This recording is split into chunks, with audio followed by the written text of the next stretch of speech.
ঠিক রাত 10টা খবর দিন ভরের শুরুতেই যে খবরের দিকে নজর রাখতেই হবে, অর্থাৎ খেলার খবরের দিকে নজর রাখতে হবে, কারণ আইএফএ শিল্ড চ্যাম্পিয়ন মোহনবাগান বাগানে আগাম দীপাবলি টাই ব্রেকারে 5-4 গোলে জয় মোহনবাগানের। আইএফএ শিল্ড চ্যাম্পিয়ন মোহনবাগান বাগানে আগাম দীপাবলি টাই ব্রেকারে 5-4 গোলে জয় মোহনবাগানের। হাড্ডাহাড্ডি খেলা। ইরন রায়বর্মন রয়েছে আমার সঙ্গে। ইরন পুরো বিস্তারিত জানাবে কেমন হলো আজকের এই হাড্ডাহাড্ডি লড়াই। Iron, 125তম IFA shield champion Mohun Bagan তাদের চিরপ্রতিদ্বন্দ্বী ইস্ট বেঙ্গল ক্লাবকে টাই ব্রেকারে 5-4 গোলে হারিয়ে তারা চ্যাম্পিয়ন হলো। ম্যাচ নিয়ে যদি আলোচনা করতে হয় তাহলে কিন্তু হাড্ডাহাড্ডি লড়াই ডেফিনেটলি বলতে হয়, কারণ তার খেলার ফল দেখলেই বোঝা যাচ্ছে যে 90 মিনিটে খেলার ফল 1-1 থাকার পর অতিরিক্ত সময় 30 মিনিট সেখানেও কোনো দল গোল করতে না পারে টাই ব্রেকারে গিয়ে পৌঁছয়। খেলার শুরুতেই কিন্তু দুটো দলই তাদের ডিফেন্স সামলে আক্রমণে যাওয়ার চেষ্টা করছিলেন, কারণ যেহেতু মাস্টারিং ম্যাচ বা ফাইনাল ম্যাচ, সেক্ষেত্রে নিজেদের রক্ষণ সামলে আক্রমণে যাওয়ার, সেক্ষেত্রে ট্যাকটিক্যাল লড়াই দুই কোচের মলিনা এবং অস্কার বুজোর ট্যাকটিক্যাল লড়াই কিন্তু বারবার চোখে পড়ছিল। তাই ছন্দময় ফুটবলের থেকে অনেক বেশি পজিশন গেম দেখা যায়। তো তার মধ্যে থেকে মোহনবাগান পেনাল্টি, কিন্তু সেই পেনাল্টি কামিন্সের মিস, যদিও তার কয়েক মিনিটের মধ্যেই হামিদ ইস্ট বেঙ্গলকে গোল করে এগিয়ে দেয়। কিন্তু খেলার প্রথমার্ধ শেষ হওয়ার অতিরিক্ত সময় আবুইয়ার দূরপাল্লার শট, সেটা গোলকিপার গিলকে বিট করে গোলে পৌঁছে যায় এবং সেই গোল 1-1 হওয়ার পর দ্বিতীয় হাফে কোনো দলই, সেকেন্ড হাফে কোনো দলই কিন্তু সেভাবে আক্রমণাত্মক ফুটবল খেলার চেষ্টা করেনি। যদিও ইস্ট বেঙ্গলের নতুন বিদেশি হিরোসি, তার উপর প্রত্যাশা অনেকের ছিল, কিন্তু তিনি যদি প্রথম ম্যাচ ধরি সেক্ষেত্রে তিনি কিন্তু মার্কও পাবেন না বলে নিশ্চিত বলা যায়।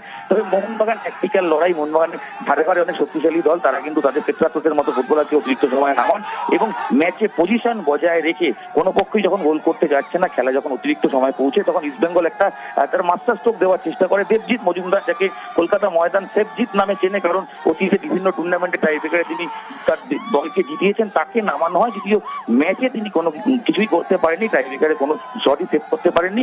আর ইস্ট বেঙ্গলের জয় গুপ্তার শট মোহনবাগান গোলকিপার বিশাল কাইত তিনি সেভ করেন, যার ফলে খেলার 5-4 গোলে চ্যাম্পিয়ন হয় মোহনবাগান। এবং শুধু চ্যাম্পিয়ন নয়, 2002 সালের পর 2002-এর পর 2025, অর্থাৎ টানা 22 বছর পর শিল্ড চ্যাম্পিয়ন হলো। যদিও মধ্যখানে অনেক বছর শিল্ড হয়নি ঠিকই, কিন্তু তারপরও দীর্ঘ 20-22 বছর পর তারপরে শিল্ড চ্যাম্পিয়ন মোহনবাগান। এবং শুধু তাই নয়, মোহনবাগান এ নিয়ে 21 বার আইএফএ শিল্ড চ্যাম্পিয়ন হলো। সামনেই সুপার কাপ শুরু হচ্ছে, তার আগে অবশ্যই মোহনবাগানের জন্য এই জয় বাড়তি মোটিভেশন। এবং মরসুমের প্রথম ট্রফি এসলো মোহনবাগানের। অন্যদিকে ইস্ট বেঙ্গল, তারা দুরান্তরে মোহনবাগানকে হারালো, সেবারও দুরান্ত চ্যাম্পিয়ন হতে পারেননি।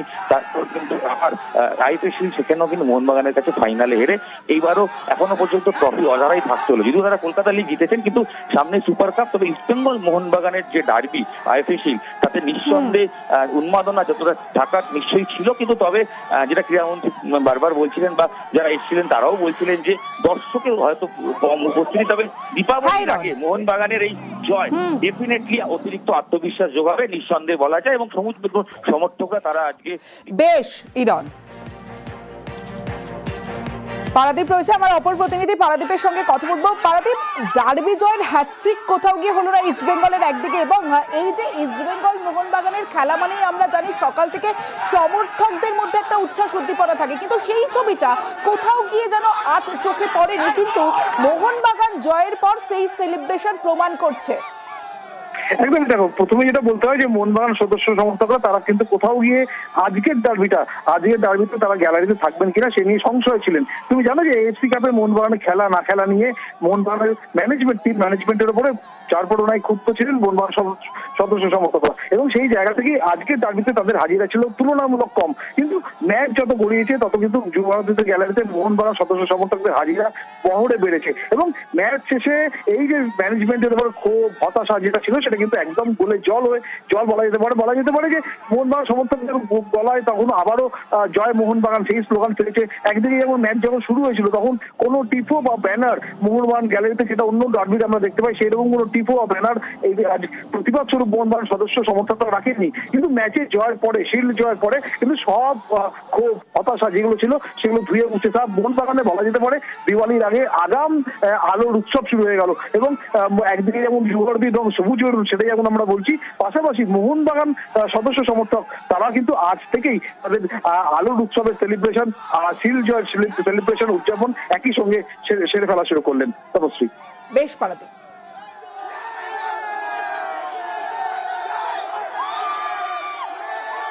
ওরা অনেক উড়েছিল, ওদের নামিয়ে দিলাম শিল্ড জিতে।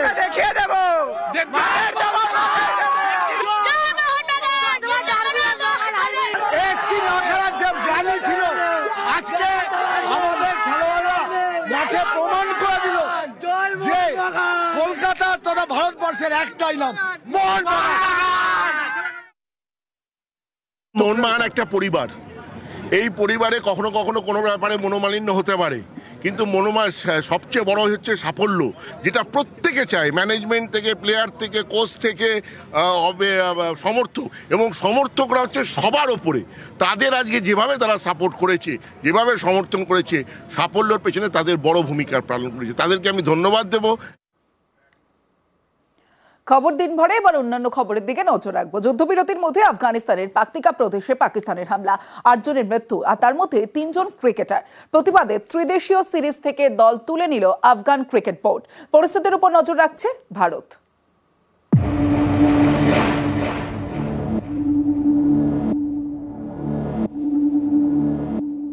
বিশ্বাস ভেঙে পড়শি দেশের রক্ত ছড়ানোই বোধহয় পাকিস্তানের এজেন্ডা। 48 ঘন্টা যুদ্ধবিরতি, তার মধ্যেই আফগান ভূমে রক্ত ঝরালো ইসলামাবাদের যুদ্ধ বিমান। প্রায় সপ্তাহ 2 ধরে 2 পড়শি দেশে সংঘর্ষ। আফগানিস্তানের রাজধানী কাবুলে বোমা ফেলা হয়, তার জন্য পাকিস্তানকে দায়ী করে পাল্টা সীমান্তে হামলা চালায় তালিবান বাহিনী। রাতভর পাক সেনার সঙ্গে সংঘর্ষ চলে, তারপর দফায় দফায় সংঘর্ষ। আফগানিস্তানের কান্দাহারে পাক যুদ্ধ বিমান হানায় 50 জন সাধারণ নাগরিক নিহত হন। এরপরই 2 দেশ 48 ঘন্টা সংঘর্ষ বিরতির সিদ্ধান্ত নেয়, কিন্তু সেই সময়সীমা পেরোনোর আগেই পাকিস্তানের হামলা, তাতে 8 জনের মৃত্যু। আফগানিস্তানের পাকতিকা প্রদেশের এই পাক হামলায় নিহত 8 জনের মধ্যে 3 জন ক্রিকেটার, সিফগাতুল্লাহ, হারুন আর কবির আঘা। এই ক্রিকেটাররা একটি বন্ধুত্বপূর্ণ ম্যাচ খেলতে পাকতিকার রাজধানী সারানায় গিয়েছিলেন। সেখান থেকে উরগুনে ফেরার পথে তাদের নিশানা করা হয়। আফগানিস্তান ক্রিকেট বোর্ড জানিয়েছে এটা দেশের ক্রীড়া জগতের চরম ক্ষতি। ঘটনার প্রতিবাদ জানিয়ে নভেম্বরে ত্রিদেশীয় সিরিজ থেকে নাম তুলে নেওয়ার সিদ্ধান্ত নিয়েছে আফগানিস্তান। নভেম্বরেই পাকিস্তান ও শ্রীলঙ্কার সঙ্গে ত্রিদেশীয় সিরিজ খেলার কথা ছিল আফগানিস্তানের। আফগানিস্তানের টি-20 ক্রিকেট দলের অধিনায়ক রশিদ খান পাকিস্তানের বিরুদ্ধে সোশ্যাল মিডিয়ায় ক্ষোভ উগরে দিয়েছেন।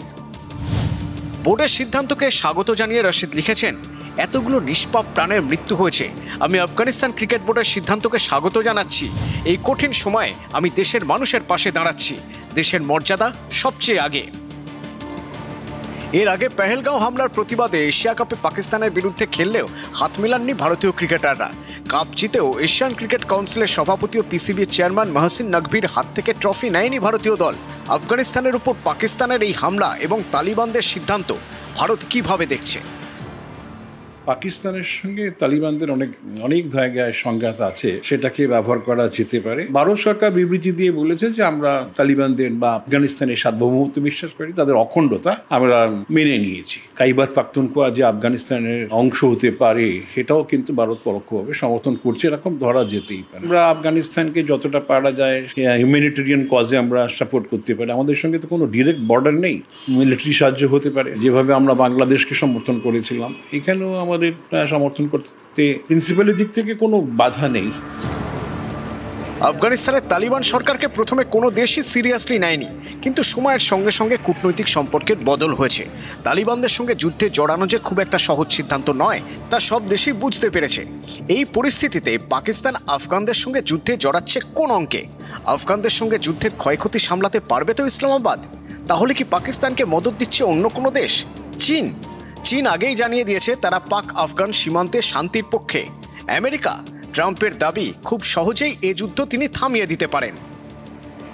পাকিস্তানের একটা ইদানিংকালে তাদের মনে হতেই পারে যে ট্রাম্প সঙ্গে একটা সম্পর্ক তারা গড়েছে। ট্রাম্প আসিম মুনিরকে যেভাবে ডাকছেন, যেভাবে নওয়াজ শরীফকে যেভাবে কাছে ডাকছেন, তাতে ওদের একটা ভাবনা হতেই পারে যে পাকিস্তানকে পরোক্ষভাবে সমর্থন করবে বা কিছু। খুব একটা সুবিধে হবে না, আমেরিকা তো সেভাবে পয়সা ঢালবে না, বা লড়াইটা পাকিস্তানকেই করতে হবে। এবং পাকিস্তান যদি আফগানিস্তানের সঙ্গে লড়াই করে তাহলে কিন্তু অন্য অনেকগুলো ফ্রন্টিয়ার কিন্তু খুলে যাওয়ার সম্ভাবনা। পিওকেও কিন্তু সেখানকার লোক, সেখানে সৈন্য আছে, ছড়াতে হবে, বালুচিস্তান থেকে সৈন্য সরাতে হবে। তার ফলে কিন্তু সেই সব জায়গায় যারা কিন্তু স্বাধীনতার জন্য লড়ছে তারা কিন্তু যথেষ্টই তাদের স্বাধীনতা সংগ্রাম বা তাদের লড়াইটাকে তারা আরো কি করে প্রাণবন্ত করা যায় সেই চেষ্টা করবে।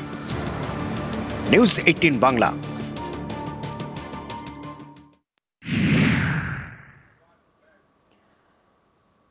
সফল অপারেশন রাইনো। উত্তরবঙ্গে বিপর্যয়ের সময় জলের তোড়ে জলদাপাড়া থেকে ভেসে গিয়েছিল বেশ কয়েকটি গন্ডার।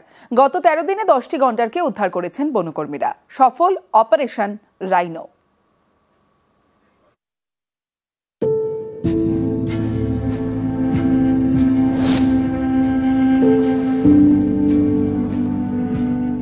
সম্প্রতি বিপর্যয় নেমে আসে উত্তরবঙ্গে। ভুটানের জলে ভেসে যায় ডুয়ার্স, জলে ভাসে জলদাপাড়া জাতীয় উদ্যানও। জলদাপাড়া জঙ্গলে সব থেকে বেশি গন্ডার থাকে তোরসা নদীর তীরে। বিপর্যয়ের দিনে তোরসার জলে ভেসে যায় বেশ কয়েকটি গন্ডার। কিছু গন্ডার তো ভেসে কোচবিহারে চলে যায়। এই গন্ডারদের ঘরে ফেরাতে জলদাপাড়া থেকে শুরু হয় অপারেশন রাইনো। গত 13 দিনে 10টি গন্ডারকে উদ্ধার করেছেন বনকর্মীরা। এর মধ্যে 5 গন্ডারকে জঙ্গলে ফেরানো হয়েছে। বাকি 5 গন্ডারকে আরো কিছুদিনের মধ্যেই জঙ্গলে ফেরানো হবে। লাস্ট 5 অক্টোবর আলিপুরদুয়ারে তোরসার মধ্যে অনেক ফ্লাডিং ছিল। ফ্লাডের মধ্যে অনেক রাইনো বাইরে চলে গেল। Operation rhino is very successful. 10টা রাইনোকে আমরা রেস্কিউ করতে পেরেছি। বনকর্মীরা যথেষ্ট তৎপরতার মাধ্যমে তারা সেই গন্ডারটিকে আবার জলদাপাড়া অভয়ারণ্যে ফিরিয়ে দিয়েছেন। তাদের এই প্রচেষ্টাকে আমরা পরিবেশপ্রেমীরা কুর্নিশ জানাই। মোট 10টি গন্ডার এ পর্যন্ত উদ্ধার হলো। নিউজ 18 বাংলা।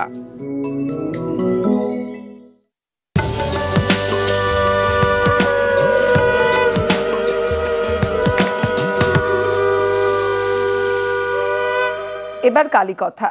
এগরায় চৌধুরী পরিবারের পুজো, জমজমাট জমিদার বাড়ির ঠাকুর দালান। কালনায় আবার কালী সাধকে শুরু করা পুজো, ভবা পাগলার মা ভবানী।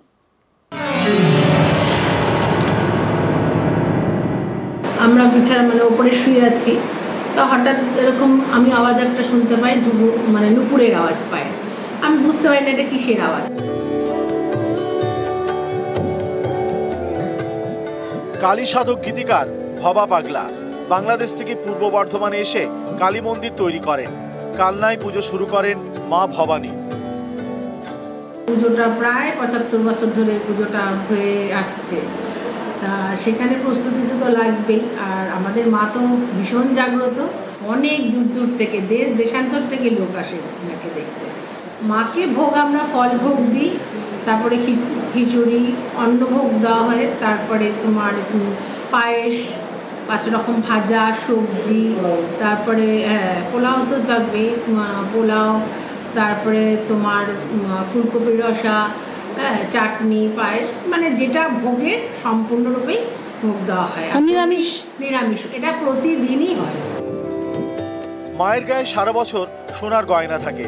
মাতৃ প্রতিমার পাশেই ভবা পাগলার মূর্তি। সারা বছর ভক্ত সমাগম। দীপান্বিতা অমাবস্যায় জমজমাট।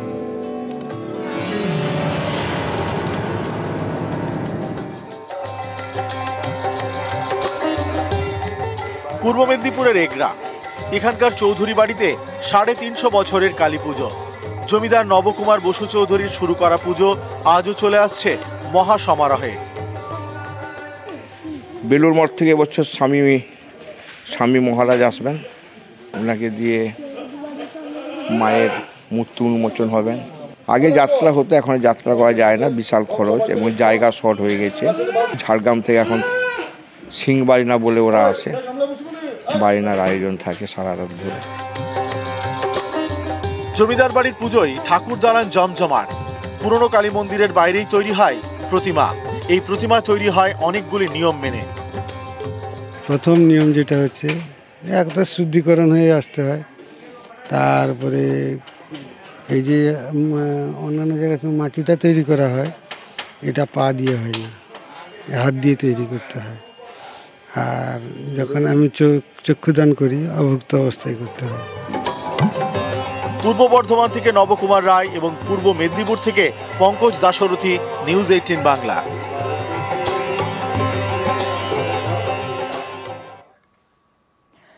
বর্ধমানের দিকে দিকে কালী কথা। কোথাও কালী পুজোর নেপথ্যে প্রেমের গল্প, কোথাও স্বপ্নাদেশ, কোথাও আবার ডাকাতদের হাত ধরে পুজো শুরু।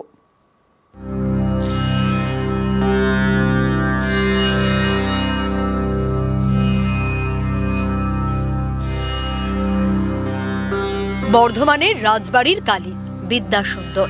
এই পুজোর নেপথ্যে প্রেমের গল্প। বর্ধমানের রাজা তেজ চাঁদের বাড়ির পূজারী ছিলেন সুন্দর। কথিত আছে রাজার মেয়ে বিদ্যার সঙ্গে প্রেমের সম্পর্ক তৈরি হয় এই পূজারীর। সম্পর্ক মেনে নিতে পারেননি রাজা। মা কালীর সামনে দুজনের বলির ব্যবস্থা করা হয়। আচমকা ঝড়ে সব লণ্ডভণ্ড। মন্দির চত্বর থেকে নাকি উধাও হয়ে যান বিদ্যা এবং সুন্দর। এরপর থেকে এই মন্দিরে মা কালী পূজিত বিদ্যা সুন্দর নামে। সুরঙ্গ ছিল অ্যাকচুয়ালি রাজবাড়ি অবধি। তো মালিনী মাসি বলে একজন ছিলেন যিনি ফুলের মালা নিয়ে আসতেন ওখান থেকে। তো সেই মালা দেখে সুন্দর একদিন পূজারি জিজ্ঞেস করে এত সুন্দর মালা কে গেঁথেছে মায়ের জন্য। তো উনি বলেন রাজার কন্যা বিদ্যা। তো এইভাবেই সুরঙ্গের মধ্যে দিয়ে ওদের প্রেম হয় আর কি। সেই বিদ্যার সুন্দরের যে প্রেম সেটা রাজা জানতে পেরে যায়। যে বিদ্যার সুন্দরকে বলি দিতে নিয়ে আসা হয় এখানে, যে কাপালিক বলি দিয়ে উনি মূর্ছা হয়ে পড়ে যান এখানে, মানে বলি দিতে পারেননি। আর বিদ্যার সুন্দর পুরো একদম উধাও হয়ে যায়, মিলিয়ে যায়।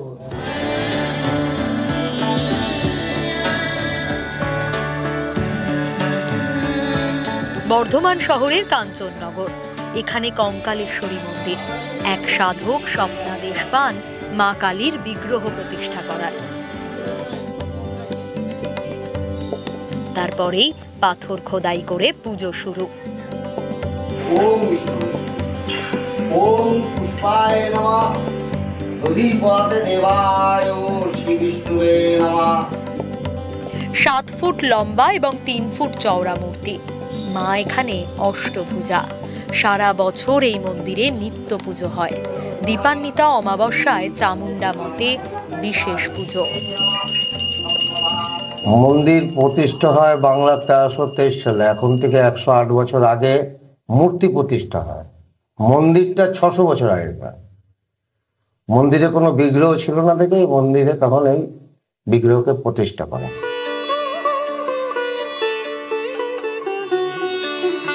পূর্ব বর্ধমানের কেতুগ্রামে জঙ্গলের মাঝে মন্দির। একসময় ছিল ডাকাতদের পুজো। আজও চলে দেবীর নিত্য সেবা। ডাকাতরা এখানে পুজো দিয়ে ডাকাতি করতে যেত। এক সাধু বাবার হাতে এই ঠাকুর মন্দিরটা চাই। মৃন্ময়ী মূর্তি প্রত্যেক বছর মাঘী অমাবস্যাতে কলেবর হয়, যেটা পুজো হয় সেটা জলে চলে যায়, নতুন মূর্তি আবার প্রতিষ্ঠা। কেতুগ্রামের এনায়েতপুরের মন্দিরে দেবীর মৃন্ময়ী রূপ। মা এখানে শ্যামা কালী। দীপান্বিতা অমাবস্যায় মাছের ভোগ দিয়ে বিশেষ পুজো হয়। দীপান্বিতা কালীতে এমনি পুজো ভোগ হয় ডেলি, আর প্রতি অমাবস্যায় খিচুড়ি রান্না হয়। আমাদের মায়ের মৎস্য ভোগ হয়, বছরে 3 বার তো দিতেই হয় মাছের ভোগ। ক্যামেরায় সন্দীপ পালের সঙ্গে শরদিন্দু ঘোষ ও রণদেব মুখোপাধ্যায়, নিউজ 18 বাংলা।